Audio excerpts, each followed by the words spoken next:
Good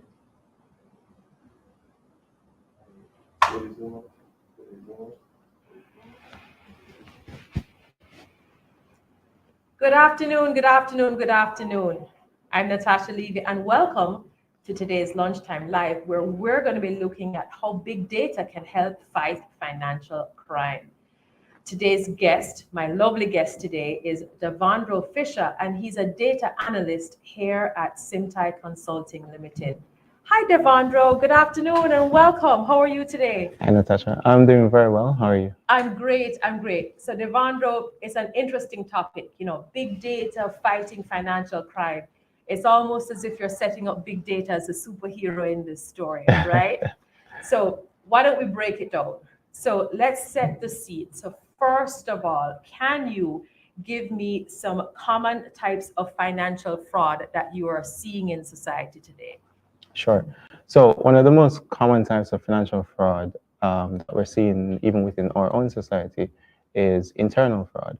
As you would have seen in many news reports, there's a lot of reports of fraud happening within various banking institutions, and typically it stems from some internal employee that would have either initiated an unauthorized transaction or maybe some form of colluding where the employee would have provided information to external individuals and therefore facilitated fraudulent activity.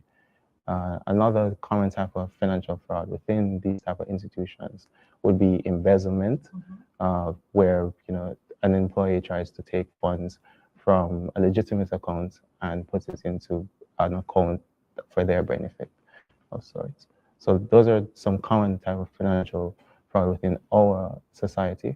But around the world, I believe credit card fraud is probably one of the biggest types of fraud that's committed around the world.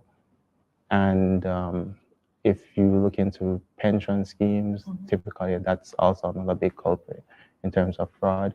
There is investment fraud, which even there's been prominent individuals within our society that have been faced or been victims of investment fraud. Correct. So you've set the scene for us. So you've told us some common types of financial fraud. You mentioned internal fraud, embezzlement, pension scheme fraud, credit card fraud, investment fraud. And you kind of hinted that this wasn't the scope of it all, that there could be, the world of financial fraud is quite big, right? Right. Okay, great. So we've set the scene with, defining what are some of the common types of financial fraud that, you could experience out there as an individual or as a company. Devondro, let's now switch the conversation to the first piece of why we're here, big data. So can you tell me, what is big data, Devondro? Like, what really is big data? So if you can give us a definition of big data, and probably if you have some examples to really bring home what big data is, that would be great for you to share. Sure. So big data really references very large data sets, and typically with the volume of data comes increased complexity to be able to analyze that data. Got it. So big data typically can only be computed by computers. Using humans to really go through that volume of data is somewhat impractical, and it would extend the time to even complete the analysis of one fraud case. A typical example of big data, I would say MasterCard, Visa. MasterCard and Visa process millions, tens of millions of transactions around the world orally. So that just gives you the sheer scale of the amount of data that's being generated by users of these products. And so there has to be a way to be able to analyze and track the different things that are happening as it relates to these products. And obviously in this world that we live in, there are bad actors. And so being able to detect anomalies within transactions is very important for those companies. So Devondro, when we were speaking off camera, you started to give me a little lesson in terms of big data. and if I'm not mistaken, you mentioned the 3 V's, which I wanted to make sure, that we leave people with the understanding of the parameters of big data. So I think you've mentioned one of them, right, in terms of volume. Right. But just to give people a better understanding of the scope of big data and what we mean when we're talking about big data typically has a few parameters. When you're talking about the 3 V's around big data, was volume, and what were the other two, Devondro? Right. So the V's typically describe the characteristics of big data. Okay. So you have volume, which obviously would be the volume of data that's being generated by us simply in this modern age by existing.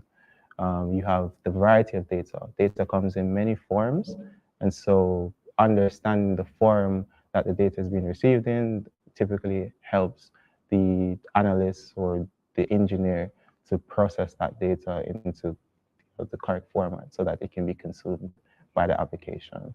And then you have velocity. Velocity. Right. So the velocity is typically how quickly the data is coming into the organization or being generated. Got you.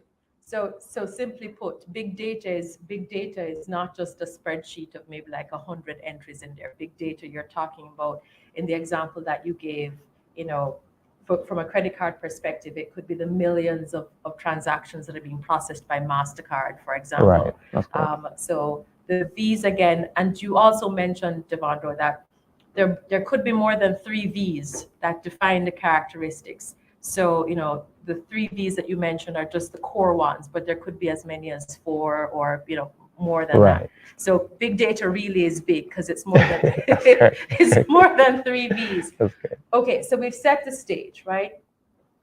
We've gotten some examples of financial fraud or financial crimes that are out there. Devondro has explained the characteristics of big data. So you're getting an understanding of what big data is. This is not your Excel spreadsheet. So Devondro, let's try and connect the dots for everyone now. So the next question I have for you is, how can big data and AI systems, increase our ability to fight financial fraud, to fight financial crime? So how am I using big data with, the volume, the variety, and, I know I've missed another video, but how are we using, or how can we use big data to fight financial crime? So one of the main benefits of using a AI system or employing big data analytics is the reduction in time and resources it would take to resolve a case of fraud or any other criminal activity. So that would be the main purpose of trying to have the correct infrastructure in place so that you can use these tools. How it helps us is one of the main characteristics of these systems is its ability to identify patterns within these large data sets. Gotcha. So as you know, as the volume of data being so great, the complexity of all the activity that needs to be processed also increases. And so these systems, they employ different statistical models, which typically are characterized by machine learning models that assist individuals in terms of identifying anomalies within the different data sets that it's analyzing. And so compliance officers or anyone else who is trying to resolve these issues, they're able to quickly identify a suspicious transaction or maybe flag a suspicious person who's already known to commit any sort of fraudulent activity. That's one of the main purpose of using these systems, is to augment our intelligence, not necessarily to replace the individuals who are already there. So one of the things I read before coming on air was this notion that as human beings, we leave this digital footprint. Right. So what I'm hearing is because we are engaged a lot in we include digital a lot in the work, the way in which we navigate the world now. This digital footprint enables big data to go in and use these statistical models along with the human element to pick up these patterns. And it is these patterns that when you wear a forensic hat, it's these patterns now that can help you in solving the crime. Would that be a correct sort of summary of what it is that you've said? Yeah, that's correct. So in this digital age, it's near impossible to exist without generating some sort of digital footprint. We all interact online to some capacity, and just by the sheer interaction, there is a presence that you leave in the space. And so typically when we even think about how big data can be used within the space, one of the questions that would arise would be, well, criminal elements, all they would have to do is just exist outside of that space and try not to be online. The reality is that's very difficult. And if you think about a criminal operation that is generating millions of dollars a day, maybe monthly, billions monthly, you begin to realize that you can't exclude yourself from the financial system. If you have $1 billion in cash, it's difficult to move around $1 billion in cash. You can't hide that under the mattress. Exactly. Right. So you realize that what these criminals instead try to do is integrate themselves within the financial system, and they try to create a complex web of fraudulent activity to try and mask their activity that looks legitimate. And so if you don't dig deep enough, you won't identify that something is suspicious about maybe the source of funds or the transactions that have been executed from the account. So that is one of the reasons why big data wouldn't just be crippled by a criminal element not participating within society financial system. You touched on something a little earlier here, and I made a note of it here. I'm getting a sense that if you combine big data with the human element, what you really are looking for in your approach to fighting financial crime is that there is a reduction in time and effort that's needed to solve the situation or to get a better understanding of what's happening. Can you say a little bit more about that? Sure. So as I was alluding to earlier, when typically criminals understand that they need to convert these ill-gain funds into legitimate funds. And so typically it's a complex web of transactions and different activities. So what big data and I guess big data analytics and AI systems would enable the compliance officer to do is really unravel this web in a shorter time frame. If we look at even many cases of fraud, you would see that a typical fraud case takes months to resolve, even years. And so if you have one case that's taken years to resolve and that compounds, then it becomes very difficult for the officers to really combat the fraud. And having a tool that works night and day, monitoring transactions and really on the side of good is kind of a superpower. Yes, it is. It is. So you mentioned a word that's very popular, or a term that's very popular. AI. Artificial intelligence. And Right. There's a lot of conversation in this space about that. I want to understand: is big data the same as AI, or is AI the same as big data? How are those two terms related? All right. So big data exists on its own. Right. So data is really the power source for AI, machine learning, all of these technologies that we're now really putting into the public space. So big data on its own really just signifies the data that's being generated on a daily basis by humans around the world just by existing online. So this is as people go through their daily life, Right.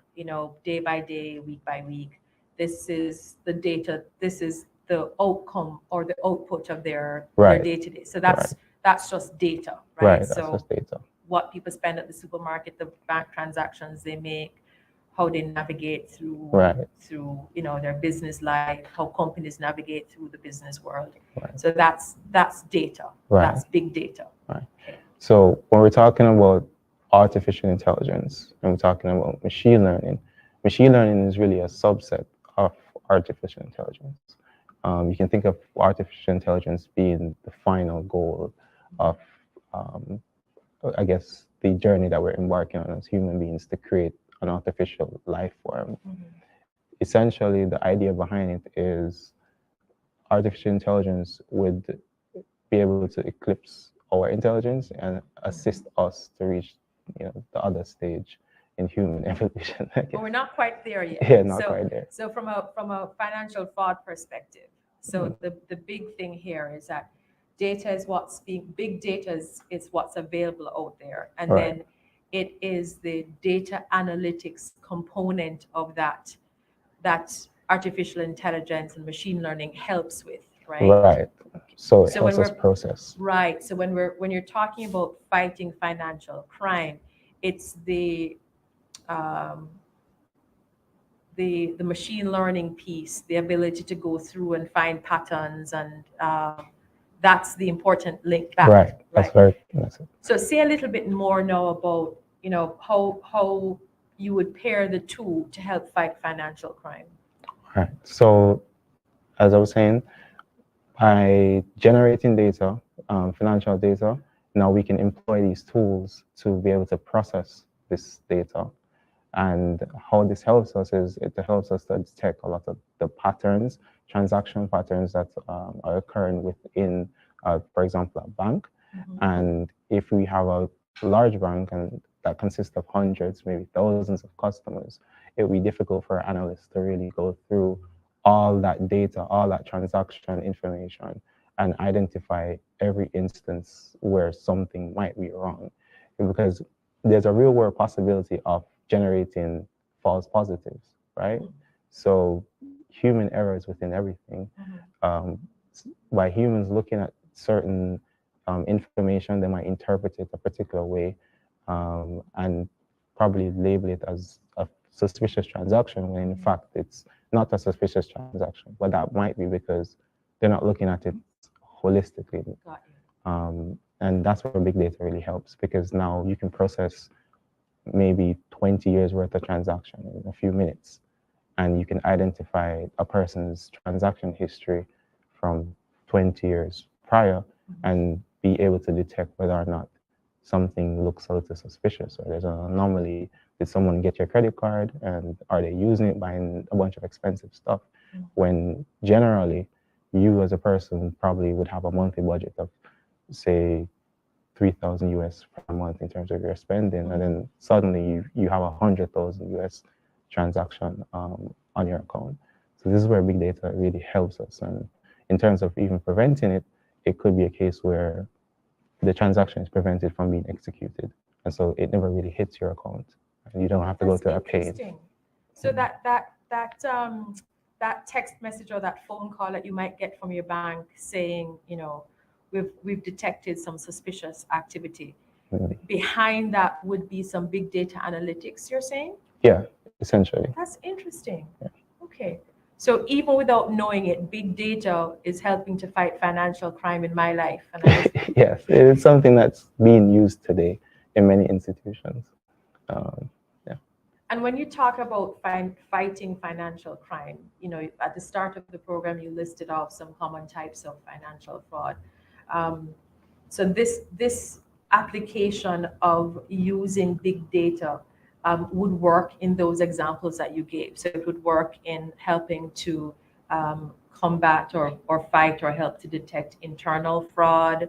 It would help in detecting collusion in some of those other examples that you gave earlier? Yes. So it spans all of those type of activities. If we're looking at even internal fraud, typically most companies would have certain controls in place. And if you increase those controls or increase the efficiency of those controls by using a machine learning tool or a monitoring tool that's powering those controls, then that would help the internal team to identify whenever something is wrong, because it's monitoring continuously. It's right around the clock, and it's constantly changing and learning, because as you know, while we are trying to actively fight against financial fraud and those type of activities, so are the criminals, because they're trying to learn and escape the system. So you have to have a tool that is continuously adapting to the changes in the environment. Got you. So you're talking about big data helping not only after a crime or financial fraud has happened, but from a monitoring perspective, you're talking about also utilizing big data or utilizing analytics or systems.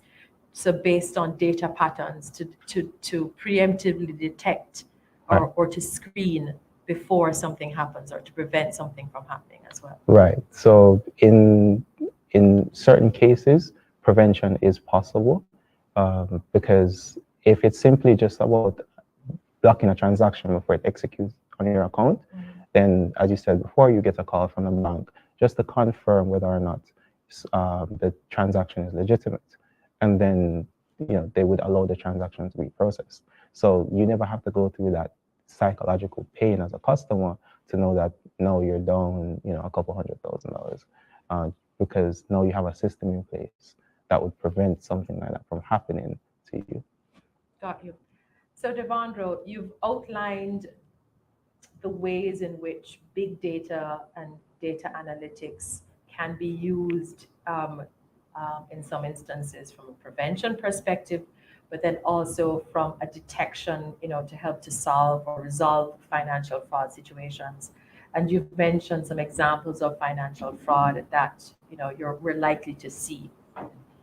So I've made the decision as an organization that I want to begin to utilize big data or big data analytics more in my organization, right?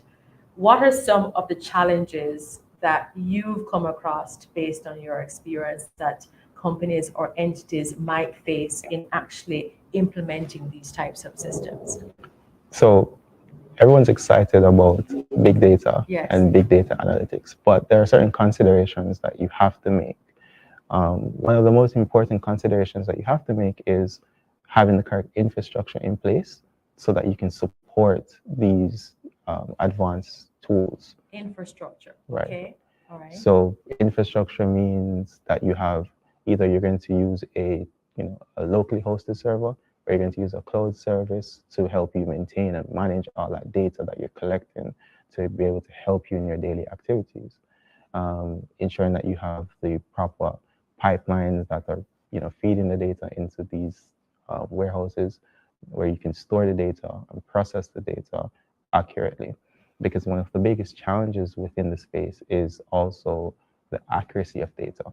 When you have large volumes of data, millions of transactions coming in, you have to ensure that the integrity of the data remains true.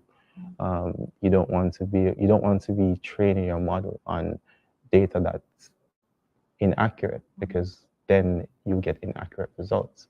So you have to be mindful of these things, and that's why in these conversations, not replacing the human, but using both these technology with the human element to be able to help guide the process is critical. And that's one of the most important conversations we're having, I guess, around the world regarding AI, how the ethical impacts of it and how it should be used responsibly. Got you. Is this scalable, Devondro? I mean, if I'm a credit union, for example, versus say MasterCard, am I using these sorts of, are the principles the same irrespective of the size of the organization in terms of what you mentioned around some of the challenges around implementation? Yeah, it's very scalable. We can start very small, or relatively small, I would say, maybe a credit union, and you still could get all the benefits of it. And one of the most beautiful thing about technology is, as technology improves, it typically gets cheaper and more accessible. And it's because of all the discoveries we've made in recent years why AI has gone back into the mainstream, and why everyone's talking about it now, because now it's more accessible to everyone. I mean, if we even look at, I guess, the most famous one right now is ChatGPT. Yes. Right? Everyone's using it. But that's one of the most key components in this conversation is the accessibility of it. And so prior to the achievements that we would have had recently, for a credit union, a small scale credit union, to implement these controls, it might have been difficult, but now it's becoming increasingly cheaper for them to be able to protect their customers and protect themselves. I think that is really encouraging to hear, that you can have access to utilizing data analytics and modeling with big data, irrespective of the size of your company. That it's not something that's just limited to large organizations. It is something that smaller organizations can begin to take advantage of. Because the truth is, Devondro, that financial crime is not a company size specific thing, right? Right. It's something that will happen with large institutions as well as small and medium sized institutions as well. Right. That's right. And so because of the scalability of what's happening now and the accessibility, you're saying that it's something that all companies can have access to in their fight against financial crime. Yes? That's very correct. Okay. And another thing that I would want to point out is one of the key benefits of using big data is it's tailored to your needs as a company. Okay. So, any team that or any service that you employ to really help you develop this process typically would go into your organization and try to understand what are your pain points, what value can we bring to you, and then we try to tailor that solution to your company specifically. So not because a big organization or a big bank is using it in a particular way, it means you as a smaller institution have to do the same, because again, the environment is constantly changing, and how these criminal elements might approach a larger institution might not be how they approach a smaller institution. And I guess one of the greatest benefits would be the system's constantly learning, and so it will adapt with the changes in the environment and help protect you against bad actors out there. Bad actors. I think that's my favorite new word of today, of the bad actors. So Devondro, we're coming to the end of our lunchtime live. And remember, we were talking today on how big data can be used in your fight against financial crime. It was just a short conversation that we had. But just to recap, at the start of the conversation, we went through some examples of financial crime that we're seeing out there. It wasn't an exhaustive list, but it just kind of gave you some examples of the types of financial fraud that we see out there. Then Devondro took us through a definition of big data, spoke about data analytics. He mentioned the 3 V's of big data: volume, variety, and velocity. Yes. I got that right. I would have scored 100 on my test for that. Then we spoke about the benefits of using big data in your organization, that it really does help with pattern recognition, time saving, working alongside with the personnel and the resources that you have within your organization. And really that everybody leaves a digital footprint, and we have to, big data and data analytics is something that is a key tool in your toolkit as you fight financial fraud. He mentioned some challenges that you might face if you're thinking about utilizing big data, but these are not insurmountable. And he also left us with some positive words. He says that the beauty of using big data and data analytics is that it's very scalable. So if you're a small organization, not to worry. Big data is something that you can utilize in your arsenal as well. There was a preventative component to it that you can utilize, and big data can also be utilized after something has actually happened. So I just want to wrap up by thanking my guest today, Devondro. It's been a great conversation. Thank you. I think big data is now my new superhero. Happy. You're happy about that. If you want to find out more about big data, and specifically about how Simtai Consulting can help with your risk management, anti-money laundering, and data analytics, please reach out to us. If you visit our website, www.simtai.com, we have a wealth of resources available for you to look at there. And you can also reach out to us. You can schedule a conversation to find out more about the topic, and about how we can help you utilize big data in your organization. Thank you so very much. I'm Natasha Levy. You've been a great audience live in the live virtual world. Thank you so much and have a great day. Take care.